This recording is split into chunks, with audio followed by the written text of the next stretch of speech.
Halo teman-teman, welcome back to Vista Video Statistika. Kali ini kita akan membahas tentang analisis variansi atau ANAVA.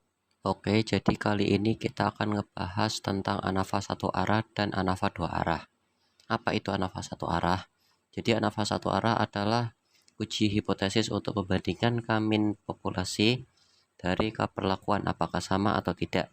Suatu sampel random diambil dari setiap populasi, misal N1 sampel dari populasi pertama, N2 sampel dari populasi kedua, hingga NK sampel dari populasi ke K. Populasi-populasi tersebut dianggap memiliki variasi yang sama, yaitu sigma kuadrat. Lalu contoh soalnya, ada 4 jenis pupuk dipakai untuk meneliti hasil buncis.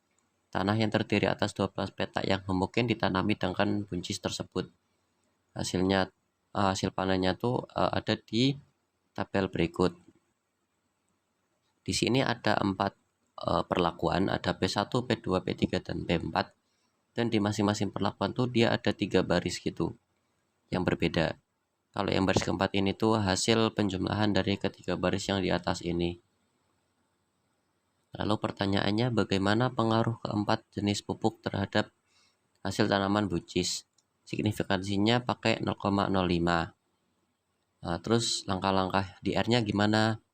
Pertama kita perlu masukin data-datanya tuh ke dua variabel yang berbeda. Ada variabel yang isinya tuh angka, sama yang satunya tuh variabel yang isinya kategoriknya. Yang pertama itu yang variabel yang isinya angka itu kita namain sebagai hasil. Lalu yang kedua tuh yang isinya kategorik itu kita namain jenis pupuk. Penginputannya gimana? Jadi penginputannya tuh bebas, mau dari atas ke bawah gini, atau dari kiri ke kanan gini, atau kanan ke kiri pun boleh. Nah, yang jenis pupuknya itu menyesuaikan aja. Kalau misal dari atas ke bawah berarti P1, P1, P1, terus ini P2, P2, P2, P3, P3, P3, P4, P4, P4 gitu. Di sininya ya. Kalau misal dari kiri ke kanan berarti ini P1, P2, P3, P4, P1, P2, P3, P4, P1, P2, P3, P4 gitu. Terus ini kita gabungin dia jadi satu data frame. Nah, terus kita lihat nih pakai head dataset ini tuh buat ngelihat beberapa data pertama yang ada di data frame tersebut gitu. Terus dipakai ANAVA lah. Di sini kita simpen ANAVA-nya itu di variabel yang namanya ANAVA satu arah gitu kan. Sintaksnya tuh AOV dalam kurung hasil tuh berarti ininya hasil tuh berarti hasil tuh berarti variabel dependennya, terus lambang gelombang gini, terus jenis pupuk tuh berarti variabel independennya, terus data sama dengan datanya tuh dari mana, dari dataset, variabel dataset yang ini kan, yang data frame tadi. Terus kita ngelihat hasilnya tuh pakai summary dalam kurung ANAVA-nya tadi. Dipanggil nih. Nah, ketemu gini. Nah, perhatiin yang bagian PR lebih besar dari F-nya ini. Kalau misal dia kurang dari 0,05, tadi kan yang diminta 0,05 nih. Ini ya. Ini 5%. Itu kan 0,05. Nah, kalau kurang dari 0,05, itu berarti nanti dia tuh harus ke tahap selanjutnya, ke tahap pembandingan ganda gitu. Kalau misal lebih dari 0,05 nggak usah lanjut ke pembandingan gandanya gitu.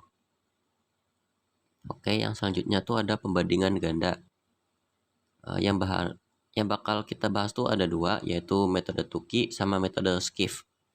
Yang metode Tukey tuh intinya tuh dia buat data yang banyak barisnya tuh sama. Misal di sini nih. Di sini kan setiap perlakuan itu punya barisnya sama kan, sama-sama 3 semua. Nah, ini pakai metode Tukey gitu. Kalau yang Skiff itu yang beda. Nanti kita lihat contohnya kalau udah sampai ke skiff gitu ya, biar lebih paham, biar lebih ada bayangan gitu. Terus nih contoh soalnya, dia pakai yang tadi, yang hasil buncis tadi. Nah di R-nya tuh kita perlu import library-nya dulu. Nah terus kita panggil nih library-nya apa, library-nya namanya multcom gitu kan.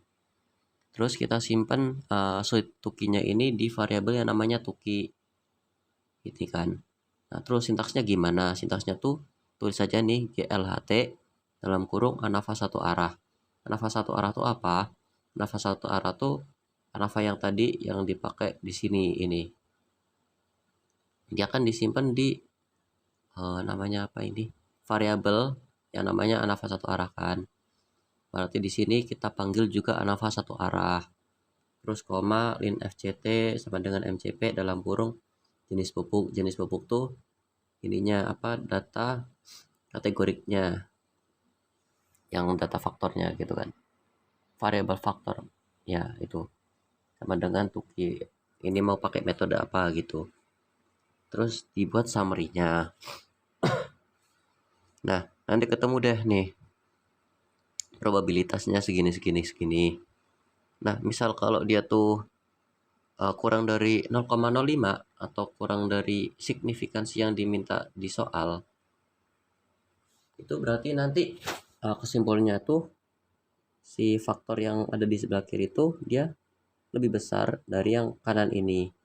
Nah ini kan yang kurang dari 0,05 itu kan yang ini kan, yang terakhir ini.